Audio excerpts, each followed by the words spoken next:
you want me to leave that in there? We're recording. Yes. What the fuck? I said, are we ready? I guess my fault. I didn't count down like I normally do. I forgot you can't see the timer. Yeah. Welcome back, accomplices. We have a special guest with us this week for some added commentary. So let's introduce ourselves. I'm Shanda. I'm Terra. And I'm Sara. Not here for a long time, just here for a good time. I don't know if I'm going to be as entertaining as Jason was a couple weeks ago, but we'll see. I don't know if anything could be as entertaining. That was amazing.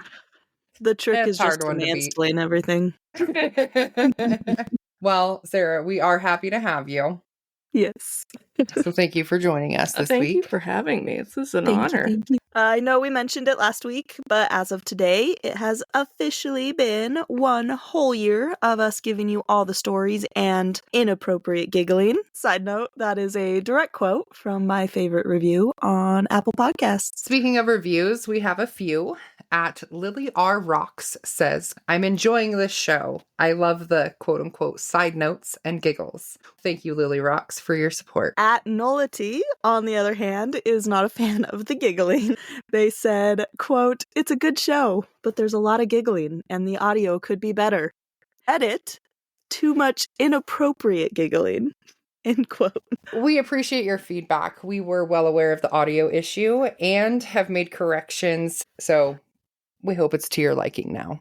As for the giggling, well, I inappropriate giggle all the time, and when you throw weed into the mix, that's all I do. So, my bad. Apologies, sir. Or ma'am. It will happen again. I mean, it must not have been too bad considering I'm so stoned. She's so high. Cue the inappropriate giggling. We're gonna get another bad review for this, Terra. I'll just edit it out. I remember I do the editing. Must not be too bad considering that they still gave us 3 out of 5 stars. So for that, we thank you. And overall, we have 4 out of 5 star rating on Apple Podcast and a 5-star rating on Spotify. So thank you for all your support. You have no idea how much that means to us. Yes, thank you everyone who has taken the time to rate and review us. We appreciate you all, and we love reading your comments. Speaking of reading, Shanda, you started school this week, didn't you? Indeed I did. I'm taking 2 classes this quarter, working on my early childhood education degree for work. So even more onto my workload, because why not, right? What is free time anyways? I totally feel that. I'm not going to school, but Friday was my last day in my old position at work, and I'm on to being a peer counselor. So I have 90 days to get my CPC, and I do have to take a course for that. So not really looking forward to that. That's what you get for leaving me. No, I hope you do very well. Thank you. Sara was one of my coworkers. When did we become adults? It's gross. I don't know, but it's a fucking trap. I want a refund. And honestly, this whole having a job thing is really getting in the way of me living my best life. It's a trap. 0 out of 10 would not recommend. I don't want to lose my jobby job if somebody listens. I'm just kidding. I don't give a shit. I'm sorry. She gave me weed, so I can't be accountable on how much shit Sinner. I say. I am. Terra being the bad influence. Oh, I'm an ex-Catholic. I'm just the worst. Hey, I'm an ex-Catholic too. Cheers. Cheers. Anyways, I know you're here for the murder, and I have a long one this week, so let's get to it. Warning, the descriptions in this case are extremely graphic. Triggers include abduction, torture, and sexual assault / sodomy. Listener discretion is strongly advised. So grab your box of tissues. Shanda Renee Shayer was born June 6th, 1979 in Pineville, Kentucky. Her parents, Stephen Shayer and Jacqueline Vaught, got divorced when Shanda was very young. Shanda was best friends with her mom and close with her father and stepmother, Sharon. She was the kind of girl you wanted to be friends with. She was bubbly, outgoing, and a lot of fun. At school, she was a cheerleader and played volleyball. She was smart and got good grades. In June 1991, around Shanda's 12th birthday, she and her mom moved to New Albany, Indiana, so that Shanda could be with her dad more often. She started at Hazelwood Middle School in New Albany, and early on in the school year, she had gotten into a fight with 14-year-old Amanda Hevrin, Heavrin, you figure it out. It's always an Amanda. They're bitches. Yeah. Amandas are bitches. Sorry to anybody named Amanda listening to this, but You a bitch? most of the time, I guess they're not all bitches. A lot of them. Most of the ones I've met. The two ended up in detention together where they resolved their issues and became friends. Jackie, Shanda's mother, was unsettled by the friendship since it began. Shanda's grades were slipping and she was getting into trouble. The friendship soon developed into more, and the two girls began exchanging letters. Love letters. Lesbians. I appreciate this story. Go on. Oh, you're not going to appreciate it. Well, but- probably not after those. Yeah. Or maybe you might. Who knows? I am weird like that. No, that's wrong. Just keep. This story is so serious, we should not be inappropriately giggling. That's true. Okay. My bad. So, as I stated, the friendship soon developed into more, and the two girls began exchanging love letters. In October, they attended a school dance where they encountered Amanda's ex-girlfriend, 16-year-old Melinda Lovelace. She was loveless. Very loveless. The sight of Shanda and Amanda together made Melinda furious. At the dance, Melinda tried to fight Shanda, but Amanda stopped her. Shanda, Amanda, Melinda, Jesus. Lord Jesus, there's too many A's. I don't know. In the weeks following, Melinda threatened Shanda in public and began to write letters to Amanda saying she wanted Shanda dead. On discovering Amanda's letters to Shanda, many of which were of a sexually explicit nature, Jackie and Stephen decided to have Shanda transferred to a different school. And by the end of November, Shanda enrolled in Our Lady of Perpetual Help Catholic School. That's gonna go well. What a mouthful. I Say know, that 5 right? times fast. Our Lady of Perpetual Help Catholic School. Our Lady of Perpetual Help Catholic School. Our Lady of Perpetual Help Catholic School. Our Lady of Perpetual Help Catholic School. Our Lady of Perpetual Help Catholic School. I am impressed that I just did Nice. that. Overachiever. That was impressive. Oh, and I'm really fucking stoned. Like Made you hyper focus. yeah, like when I'm driving.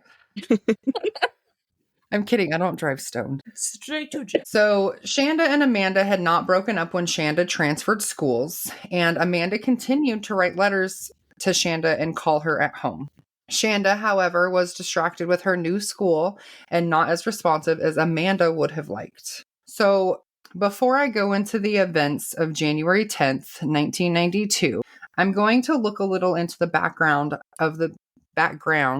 of the people involved. So first we have Melinda Lovelace. She was 16. She's originally from New Albany, Indiana. Her father, Larry Lovelace, was a Vietnam veteran who had trouble holding down work. Any money he did earn went towards motorcycles and guns. True red-blooded American. He was violent, verbally abusive, a drunk, and a pervert. I think that last line is more American than the motorcycles and guns. A drunk and a pervert. Yo. Larry and Melinda's mother, Marjorie, had a quote-unquote open relationship. Rather, Larry would let his friends borrow Marjorie for sex. Ew. Larry is Sorry. what is known. Yeah. So Larry's what is known as a cuckold. And that means that he enjoys watching his partner have sex with other people. I mean, not to yuck anybody's yum, whatever you're into, I guess. But the two I'll just go. Let me go. see yourself out. Okay. You're doing great. Don't you lie to me. I mean, it's kind of hard to fuck up. You're just here for commentary. It's true. Yeah. Like you're just adding to it. It's great. All right. All right. So Larry and Marjorie would regularly engage in orgies with men and women. Larry, he picked them up at bars. We got to quit laughing. It's starting to get deep, guys. It's inappropriate now. He violently raped Marjorie while their 3 daughters were in the home, able to hear everything. He once beat Marjorie so badly that she was hospitalized, and the abuse drove Marjorie to attempt suicide multiple times. Larry also likely subjected his daughters to sexual abuse, but the extent of that is unclear. But there were reports that he molested his daughters and nieces when they were children, and Melinda shared a bed with him until she was 14. Oh my God. Her parents did get divorced when she was also 14, so that's probably why she no longer shared a bed with him. he ended up moving to Florida and had very little contact with the family, so that all pretty much tracks. Melinda struggled with depression and would regularly get into fights, both of which were largely caused by her difficult home life. This affected her schoolwork and resulted in her having to repeat a year of school. She was open about her lesbian orientation, which was rare for small town Indiana in the early 1990s. Oh, yeah, you're from Ohio. I am from Ohio, and Indiana's fucking scarier than Ohio. You're also a lesbian. Oh, shit. Yeah. Don't tell anybody, though. It's a secret. Oh, I don't give a shit. Oh, shit. Oh, shit. Get really serious now. Come on. Giggle too much, you guys. Was it rough in the 90s? You're a little bit older than me. I mean, I graduated in 2004, and I never would have come out in high school. Oh, okay. Ever. Yeah, no. No, I came out later. If you don't mind me asking, how old were you when you came out? 25? Oh, okay. Yeah, so it was a little after. Small town Ohio was not gonna go well for me. Good old Youngstown. Good old Youngstown. If anybody from Youngstown's listening, Sarah says hi. Hi. I miss you guys, but I don't miss it. Okay, bye. All right.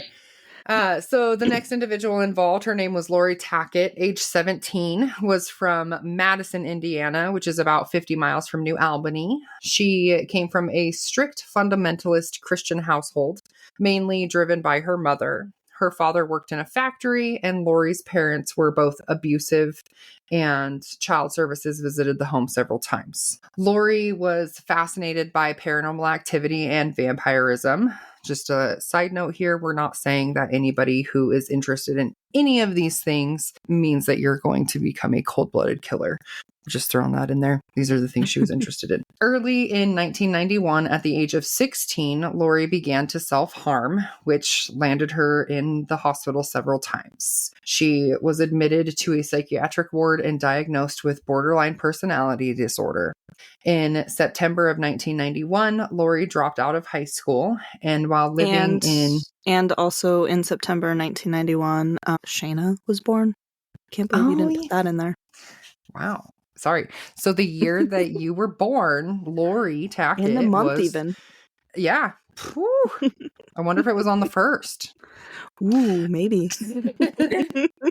So the month and year that Shayna was born, we're just going to say Shayna's birthday. On Shayna's birthday, Lori Tackett dropped out of high school. I feel honored. The day I entered this world. Lori was like, I'm out. I'm out. I mean, I can't blame her.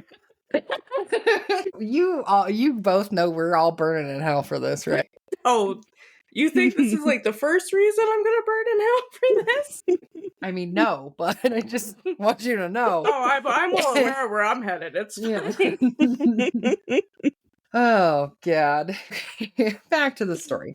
While living in Louisville in October, Lori met Melinda and they became friends. By the end of the year, Lori was spending most of her time with Melinda in New Albany and Louisville and rarely went home to Madison. Hope Rippey, age 15, was also from Madison and friends with Lori. However, her parents didn't like Hope spending time with Lori, and she also self-harmed.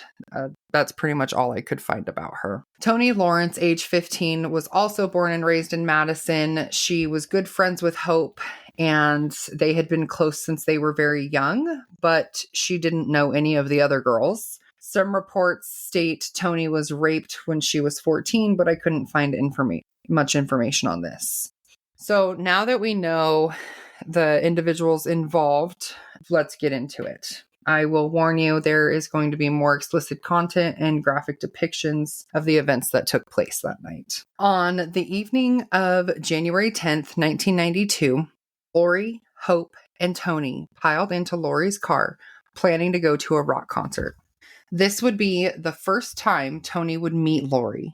Lori didn't look or act like a regular 90s teenage girl. She had a harsh, white blonde, boyish haircut and wore black from head to toe. She had a sinister and unapproachable exterior and showed little emotion. Toni was immediately unsettled by Lori. Lori asked Hope, "Did you tell her yet?" To which Hope replied, "Tell her what?" "We're going to kill a girl tonight." Tony didn't know what to think. She thought it was some kind of twisted joke. Before heading to the concert, Lori drove to New Albany to pick up Melinda. Hope didn't know Melinda well, and Tony had never met her. Melinda was beautiful and glamorous and excited to see the three girls when they arrived. Carrying a large kitchen knife with her, she got into the car and told Hope and Tony about how she wanted to, quote unquote, scare this girl named Shanda because she claimed that Shanda was trying to like her and had even stolen her girlfriend. Lori, Hope, and Tony had never met Shanda before. Also, how do you just not nonchalantly walk to a car with a giant ass kitchen knife? Like, hey guys, It was the that's 90s. not Nobody was paying attention to their kids. I was gonna say I was kind of young in the 90s, but that's not the Friday nights that I had. Anyway. So the four arrived at Shanda's house around 9 p.m. and Melinda hid on the floor of the car. She knew that if Shanda saw her, she would get scared and refuse to come with them. Lori and Melinda told Hope and Tony to knock on Shanda's door and ask her to come with them to see Amanda. Shanda had never seen Hope or Tony before, but she was intrigued at the idea of seeing Amanda, so she had told them to come back at midnight once her parents were asleep. Hope and Tony returned to the car and the four girls drove to the rock concerts. At around 12 a.m., they drove back to Shanda's house. On the way, Melinda exclaimed how excited... Jesus Christ. Jesus. On the way, Melinda had exclaimed how excited she was to kill Shanda, but also said she just wanted to scare her. Hope and Tony didn't believe that Melinda planned to kill the girl, but Tony was becoming increasingly concerned and had refused to go to the door with Hope this time to lure Shanda to the car. Hope returned with Shanda and they got in the car. The two began talking about Amanda. Hope explained to Shanda that Amanda was waiting for her at the witch's castle in Utica, Indiana. I hope I said Utica. that. Utica. Really? Utica. I only know that because of The Office. Oh, God, thank God you watched The Office. Love how you look at me Thank like God, right? I've spent any time in Indiana. Listen, you're from that side of the world. Pardon me for being from the Midwest. We like ranch and big knives, apparently. I don't. Doesn't everybody like ranch and big knives? I mean, they should. So, yeah. Anyways, so they explained to her that Amanda was waiting for her at the witch's castle. Suddenly, Melinda jumped up from behind Shanda, grabbed her hair, and put the blunt end of the knife to her throat. Shanda screamed and pleaded with Melinda not to hurt her. Melinda yelled, "Shut up, bitch," and proceeded to question Shanda about her sexual relationship with Amanda. Once they arrived at the witch's castle, Melinda and Lori tied Shanda up. Lori scared Shanda by telling her all about how the place was full of dead people. Shanda, terrified at this point, begging to go home.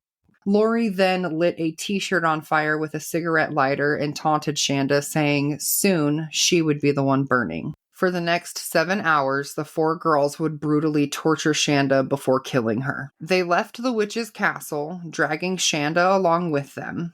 They began looking for an open gas station. Shanda told them about one near her house. They did end up going there, but Lori knew that if Shanda was near her home, she might try to get away or call for help. So she covered her with a blanket. They then drove around some more and ended up in the woods not far from Lori's house. Melinda and Lori stripped off Shanda's clothes and proceeded to punch her repeatedly. Melinda hit the victim's face with her knee until she bled profusely from her mouth. She then tried to cut Shanda's throat with the knife, but it wasn't sharp enough. So they used it to stab her chest and abdomen. Hope and Tony stayed in the car, although Hope got out of the car briefly to restrain Shanda. Melinda and Lori strangled Shanda with a rope until she passed out. They then put her back into the trunk, and they told Hope and Tony that Shanda was dead. When Lori realized that Shanda was making noise, she went back out to the trunk of the car and stabbed her until she was quiet.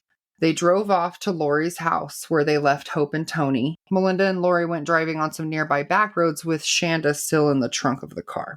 Whenever Shanda made noise, Lori would go around to the trunk where she would stab her with a knife, while Melinda would beat and sodomize the 12-year-old with a tire iron. It is unclear how long they were out driving for. They eventually returned to Lori's house to pick up Hope and Tony, and then drove back to the woods. Lori and Melinda wanted to show Hope and Tony what they had done to Shanda, but Tony refused to look.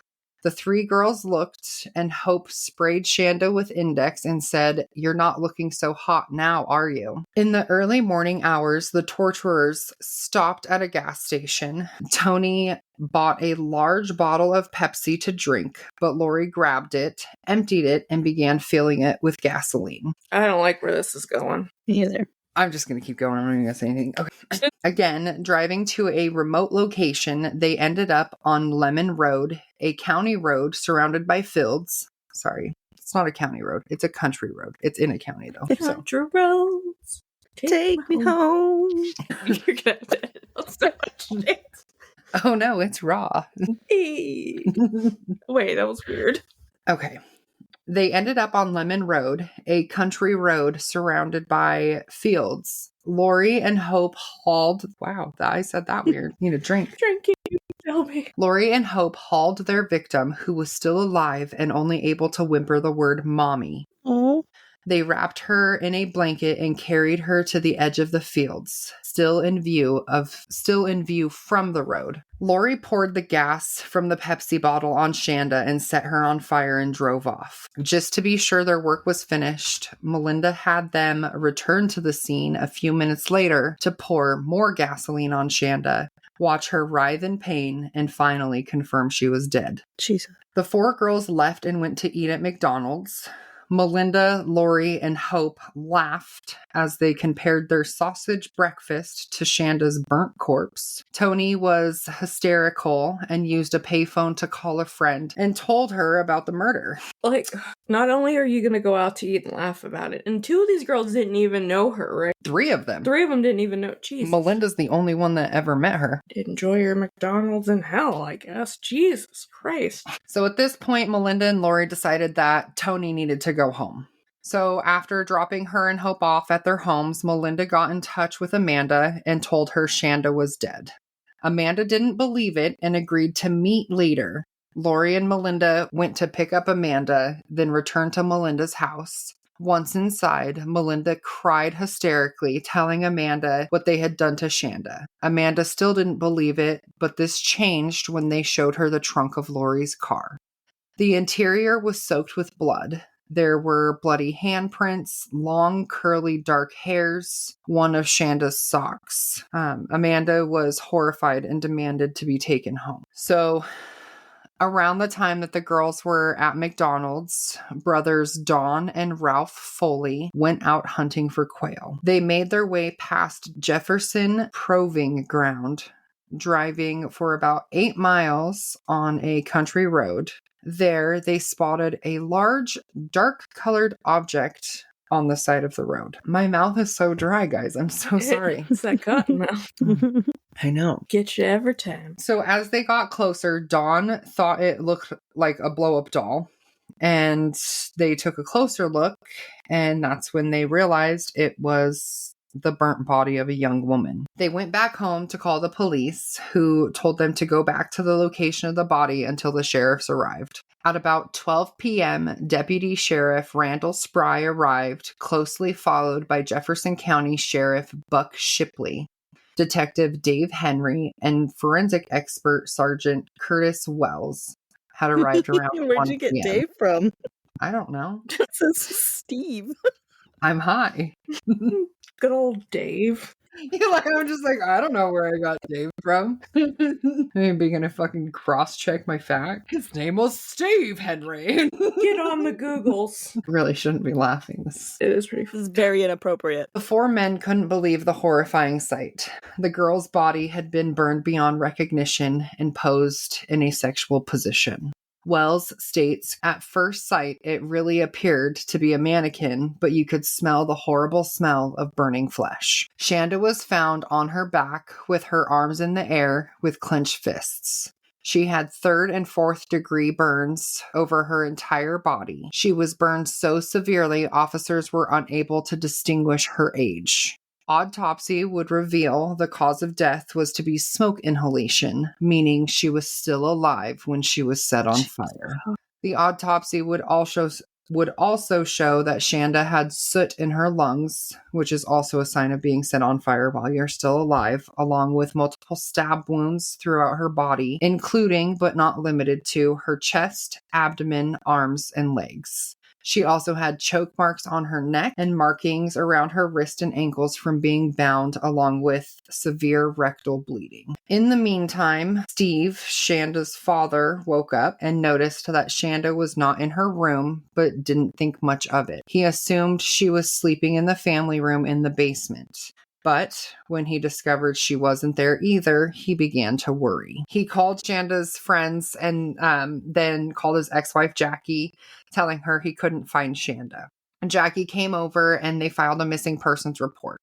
After that, Jackie, Steve, and Steve's wife Sharon began searching for Shanda. At around 8:20 p.m., a hysterical Tony entered the police station with her father. So if you guys remember, Tony was the one that was like called her friend and told her about the murder and like just, Yeah, Tony was the only one that was feeling any kind of guilt.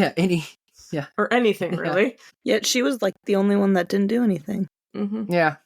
Tony was bursting to tell Detective Henry everything. She told Henry about the plan to go to the rock concert with Lori and Hope, that they ended up going to New Albany, and that they picked up Lori's friend Melinda. She knew the girl's name was Shanda and that she was 12 or 13. She couldn't remember exact timings. She did remember locations like the witch's castle, the woods, Lori's house. Lori and Melinda beating Shanda in the trunk, going to the gas station, filling the Pepsi bottle with gasoline, so on and so forth. She also remembered Shanda's address. Henry contacted Wells to find out whether a missing persons report had been filed at the address. There had been one for 12-year-old Shanda Shayer.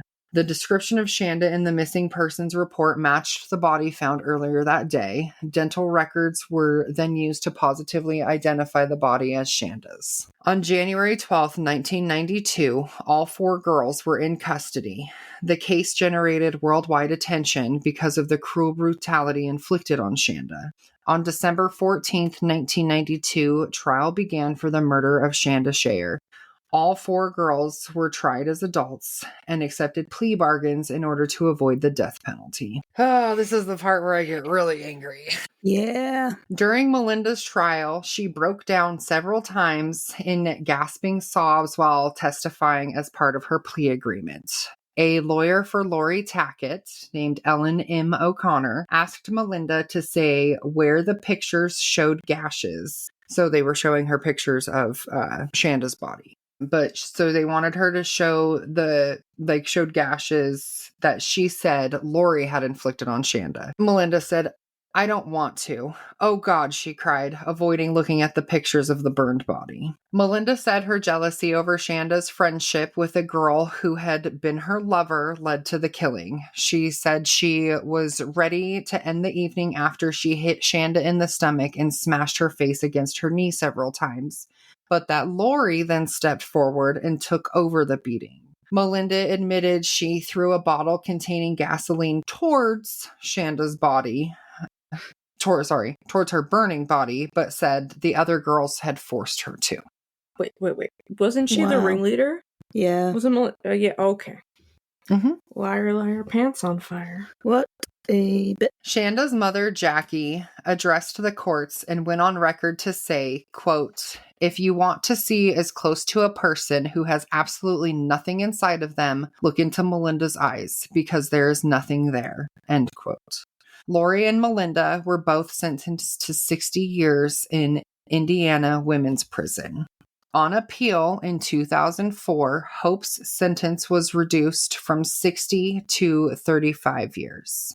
Tony pled guilty to 1 count of criminal confinement and was sentenced to a maximum of 20 years. In the following years, Lori told people in an interview that, "I didn't know Shanda at all. I didn't go into that evening knowing anything was going to happen or wanting anything to happen. I didn't. Peer pressure. That's all it was. It spiraled out of control way too fast. It's something that should have never happened." Furthermore, the convicted killer explained why she thinks people kill by stating, "I know a couple of people who kill simply for the fear that they see in their victims' eyes. And for the sight of blood on their bodies. My opinion is that they do it to feel superior or high on the victim's fear, and they're thirsty for the spill of blood. So, on an episode of Dr. Phil, he asked Lori's mother and sister if they agreed with the statement, and they said yes. Her mom said that her daughter believed it was her destiny that she would murder someone in cold blood and spend the rest of her life in prison. In prison, it seemed as though Melinda had found some measure of escape from the cycle of violence and abuse. An Indiana program called ICAN, or Indiana Canine Assistant Network, has been helping Melinda behind bars. She trains puppies to be assistant dogs for disabled people. One of the dog breeders who supplies Indiana with puppies is a burn victim, much like Shanda Shayer was.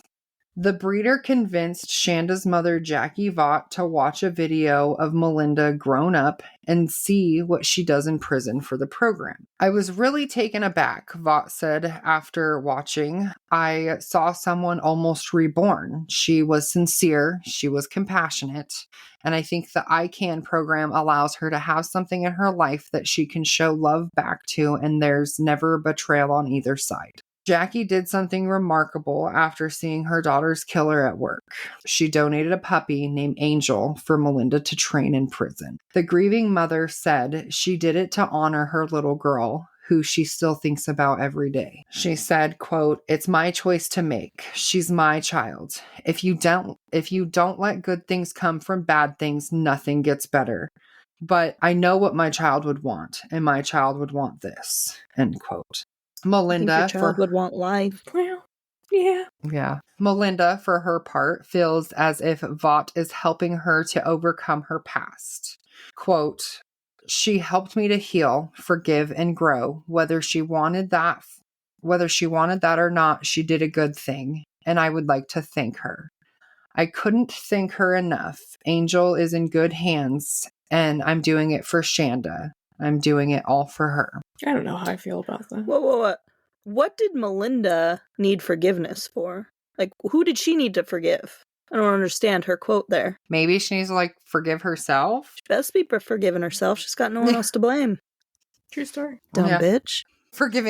She has to forgive Lori for taking Throwing her over. under the bus. Yeah. Lori didn't even know the girl. I was like, they did it. They Yeah. did it all. Jesus Christ. Jeez. So I have the release dates. Tony Perfect. Lawrence. They're getting released? Okay. All right. Tony Lawrence served 9 of her 20-year sentence and was released on December of 2000. She now goes by Tony Parker, lives in Indianapolis, and has 2 children of her own. She has kept mostly a low profile since her release from prison and has since gone on record to say that she wished she had done more to put a stop to that night's events. Hope Rippey served 14 of her 35-year sentence and was released on parole on April 28th, 2006. She still lives in the Indianapolis area, going by the name Anna Rippey, and is married to a woman named Alicia Tyree. Alicia Tyree. Oh. Lori Tackett served 25 plus years of her 60-year sentence and was released on parole January 11th, 2018 on the 26th anniversary of Shanda's body being found. A slap in the face. They couldn't have waited a day or two. Had to be on the anniversary. Lori was the only one of the 4 girls that did not seek early release. And yet they gave it to her. Mm-hmm. Way to go, justice system. Yeah. Melinda Lovelace also served 25 plus years of her 60-year sentence and was released on parole September 5th, 2019. She is serving her parole and is now quietly living in Indiana and has opted out of the public eye by changing her name and keeping a low profile. I would think she'd have to. Oh, yeah. Yeah. Oh, yeah. Completely heartbroken by the murder of his daughter, Steve Shayer couldn't go on. He found his only escape in drinking and died of alcohol abuse in 2005 when he was 53. Steve is buried next to his daughter at Big Springs Methodist Church Cemetery in Big Spring, Kentucky. Had her life not been tragically taken, Shanda Shayer would be 44 this June. Way to go. That's my case. depressing. I can't Well, believe they shit. gave them early release, especially Melinda. Right? Just because she likes puppies. Fucking everyone loves puppies. I know, I have a puppy and I Doesn't wouldn't mean be they're like, fucking nice people. hey, you murdered and tortured somebody? You want to come over and train my puppy for me? Yeah. Here's a puppy. You can get out. Dick bags. God damn it. I mean, I guess kudos to Shanda's mom for, being able to forgive like that, because I wouldn't be. I would not have especially been knowing that forgiving. like you were the person your daughter called out for while she was being killed. Yeah. Like that's Exactly. No way. I remember hearing this case before. I don't It's even just have been a kids. while. So I forgot a lot of those details, but it's a fucking doozy. Yeah. Like, remember back when I did the Junko Furuta and I said that was the hardest case to research and write? This one is a very close second. Like, it absolutely sickens me that they're all out of jail now, Yeah. free to live their own lives. Like, to be fair, I understand like the lesser sentence for Tony because she did have the least involvement, but she was still involved to an extent, so she should have at least served the 20 years she was given. Yeah. Like, and Hope should have served her 35 years. Like, then she'd still be locked up, but she'd be getting out in like 3 years, like 2027. And the other two didn't even which serve is half of completely their fucked. sentence. Yeah, exactly. Yeah, they didn't even serve half. Like, for Melinda and Lori, like, both of those bitches should have burned. Like, Fucking I'm good not even sorry old-fashioned for that bitch rant. burning. Good old fashioned bitch burning. I'm here for it. I mean, wait, well, All right, guys. Well, we got to get out of here, but Sarah, it was so good to have you. Hopefully you want to come back sometime. I mean, I'm surprised you want me back, but it's great to be here. Yeah, you were great. You were absolutely great. I love it. I love the added commentary. Yes, thank you. You're great. I am an asshole. That's why we get along. Yeah. For the rest of you, hit us up on Facebook, Instagram, or by emailing us at thickthighsmurdervibes@gmail.com. Until next week. This is going to be a good one. I was trying not to be too inappropriate because of the context of it, but now I'm pissed. I'm pissed at that ending. Fuckers. Twat sickles.